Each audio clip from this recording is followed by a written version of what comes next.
quero deixar uma palavra nesse dia para o teu coração. Quero ler com vocês Romanos, no seu capítulo 14, versículo 1, que nos diz assim: acolhei ao que é débil na fé, não, porém, para discutir opiniões. Um crê que tudo pode comer, mas o débil come legumes.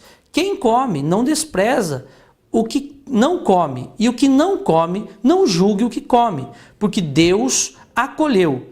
Quem és tu que julgas o servo alheio? Para o seu próprio Senhor está em pé ou cai, mas estará em pé, porque o Senhor é poderoso para o suster. Um faz diferença entre dia e dia, outro julga iguais todos os dias. Cada um tem opinião bem definida em sua própria mente. Quem distingue entre dia e dia para o Senhor o faz. E quem come, para o Senhor come, porque dá graças a Deus. E quem não come, para o Senhor não come e dá graças a Deus. Porque nenhum de nós vive para si mesmo, nem morre para si. Porque se vivemos para o Senhor, vivemos. Se morremos, para o Senhor morremos. Quer, pois, vivamos ou morramos, somos do Senhor.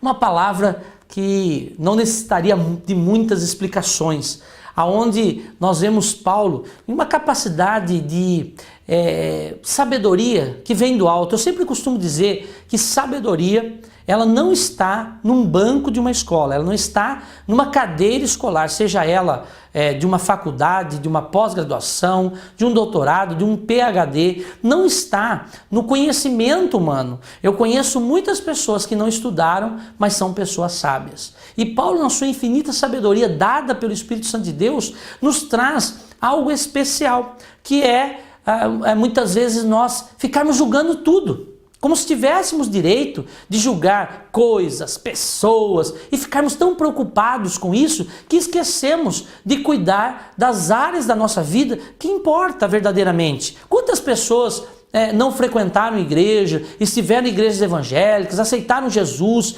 e por uma decepção com pessoas, por divergências de pensamentos, acabaram se desligando de igrejas, se desligando de pastores e hoje estão em casa. E às vezes dizendo, não, eu sirvo a Deus na minha casa. Eu quero dizer a você que a instituição da igreja foi por Jesus. Quando ele disse a Pedro, Pedro, tu és uma pedra, né? Tu és uma pedra pequena, tu és um pedregulho, tu és Pedro, que quer dizer pedra pequena ou pedregulho. Mas sobre esta rocha, que era ele próprio, eu edificarei a minha igreja e contra ela as portas do inferno não prevalecerão. Uma das coisas maravilhosas da palavra de Deus é que a Bíblia nunca escondeu e nem Jesus escondeu. Jesus falou, ele deixou bem claro, no mundo tereis aflições, tende bom ânimo, eu venci o mundo. Se eu venci o mundo, vocês também vencerão. Jesus nunca nos enganou. A Bíblia é tão tremenda que ela não esconde, por exemplo, as falhas dos grandes líderes. Nós vemos falha em Moisés, nós vemos falha em Davi, nós vemos falha em todos os líderes. Falhas que nós enxergamos e falamos assim, puxa, ele não deveria nunca ter feito isso, ele deveria ter tido esse comportamento. Lógico, a história descreveu, mas o ser humano, é inerente ao ser humano, está em nós acertarmos e errarmos. Grande verdade, e eu sempre costumo dizer isso também, que só erra aquele que faz. Se você não quer errar, fica na sua casa, deita aí numa rede bem tranquila, e fica aí, dias após dias, deitado, com certeza você não vai errar muito, mas também não fez muito, não se desenvolveu. E uma das coisas que nós precisamos aprender é que Deus, Ele quer o relacionamento do homem. Como Ele quer esse relacionamento? Por isso que Ele instituiu a igreja, porque a igreja, aqui na face da terra, é o corpo de Cristo. E o corpo de Cristo, aonde membros se alocam, né, estão dentro desse corpo trabalhando, e esse corpo não é o corpo perfeito. Nós não estamos dentro de uma igreja perfeita, mas essa igreja que nós estamos falando, essa igreja hoje aqui humana, organizada humanamente. Essa igreja não é perfeita, mas irá o tempo que a igreja será então glorificada. Aí estamos falando da igreja triunfante, a igreja que conseguiu conquistar pela fé, pelos seus atos, pelas atitudes, conquistou a coroa e a vida eterna. Essa igreja é perfeita, é que estará com Jesus. Mas hoje nós temos que lembrar que vamos conviver com pessoas diferentes. E uma das coisas que eu preciso sempre lembrar é que Deus, se Deus quisesse todos iguais, Ele teria feito. Olha que coisa tremenda.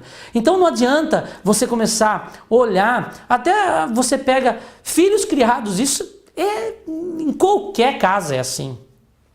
Não existe nenhuma casa que seja diferente disso que eu vou acabar de falar, que eu estou dizendo a você. Por exemplo, cria-se 5 filhos com pais iguais, eles tentam criar da melhor maneira que eles podem e os 5 filhos são diferentes. Então, muitas vezes nós queremos que a igreja, ela se molde a nossos planos, ou se Deus molde-se a nossos planos. Deus, Ele não vai moldar-se a você. Deus não vai moldar-se a mim. Deus não vai moldar-se à igreja. O grande desafio da igreja, o grande desafio do homem é moldar-se às coisas de Deus. Ou seja, eu tenho que me adequar aos planos de Deus. Eu tenho que me adequar àquilo que Deus quer da minha vida. É por isso que Paulo está falando, viu? Vocês não tem que ficar preocupado se esse não come e aquele come. Então isso tudo, se esse não come, faz para a glória de Deus. Se esse come, também faz para a glória de Deus. E quer vivamos, quer morramos, fazemos tudo isso para a glória de Deus.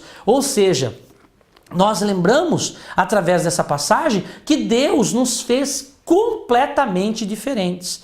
E talvez você esteja aí na sua casa, cheio de traumas, né? Cheio de problemas que você vivenciou, talvez na sua infância. Talvez hoje você tenha 50 anos e ainda está traumatizado por um problema que aconteceu quando você tinha 6 anos de idade. Pare para pensar, você está 44 anos sofrendo por um trauma. E Deus está dizendo, eu tenho muitas bênçãos para te entregar. Eu tenho coisas grandes para te entregar. Mas você, por estar pensando somente nos traumas, você está deixando de viver a bênção de Deus. Então eu quero desafiar você hoje. Levante-se de onde você caiu. Levante-se de onde você realmente parou. Talvez você tenha parado a sua vida. Talvez você tenha parado até o seu ministério. Talvez você tenha parado aquilo que Deus sonhou para você. E eu quero dizer uma coisa muito séria para você. A única pessoa que pode parar aquilo que Deus planejou para você é você mesmo, sou eu mesmo. Nenhuma outra, porque você pode ter aflição, você pode ter adversidade nessa vida, você pode ter inimigos, e é bom que nós tenhamos inimigos, é sinal que nós temos uma diferença na face dessa terra. Não espere concordância de todos os líderes mundiais, sejam eles bons ou sejam eles ruins, tiveram inimigos. Então eu quero dizer a você, nesse dia, pare para pensar, pare para raciocinar sobre o aspecto de uma pessoa que foi tremendamente sábia, aonde ele colocou essas palavras. Não fique preocupado se alguém está fazendo aquilo que você acha que é certo. Talvez o que você acha que é certo não condiz com aquilo que Deus preparou para você. Talvez aquilo que você deduza como religião. Uma das coisas que nós não devemos ficar, eu ensino isso dentro da igreja, não fique falando mal de nenhuma igreja, não fique falando mal de nenhuma religião, porque nós temos a melhor coisa da face dessa terra, que é o Jesus poderoso. Nós temos como falar das coisas de Deus, que são maravilhosas, que são tremendas, que são transformadoras. Nós temos coisas boas para dizer, ou seja, não é coisas boas, nós temos o melhor, nós temos Jesus. Nós temos o Deus que criou todas as coisas ao nosso lado. Nós temos fé. Nós temos a esperança da glória de Deus, a esperança da salvação. E eu quero que você hoje, que ouve esta palavra, que você mude talvez a sua visão.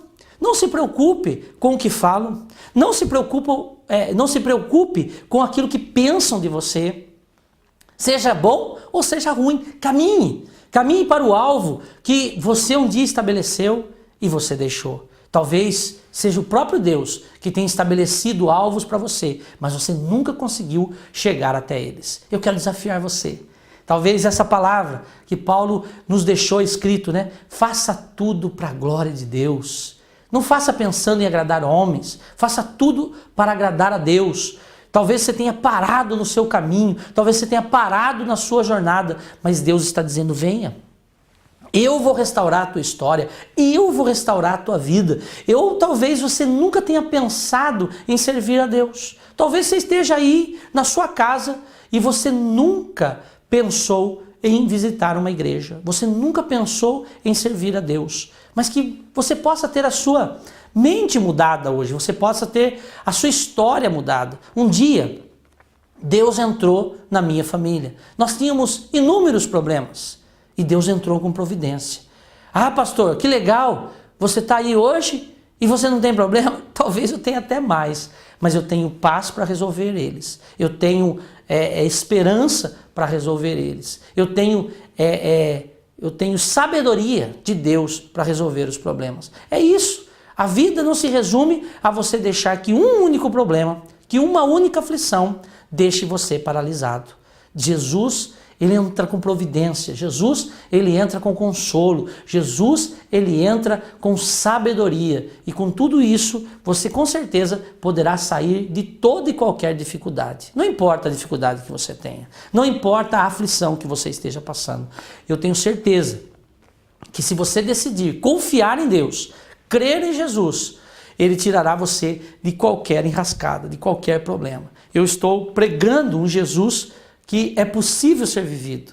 Muitas vezes as pessoas acham que é difícil você viver como cristão sobre a face da terra. Eu quero dizer para você que isso é mentira de Satanás. O difícil é você viver sem esperança.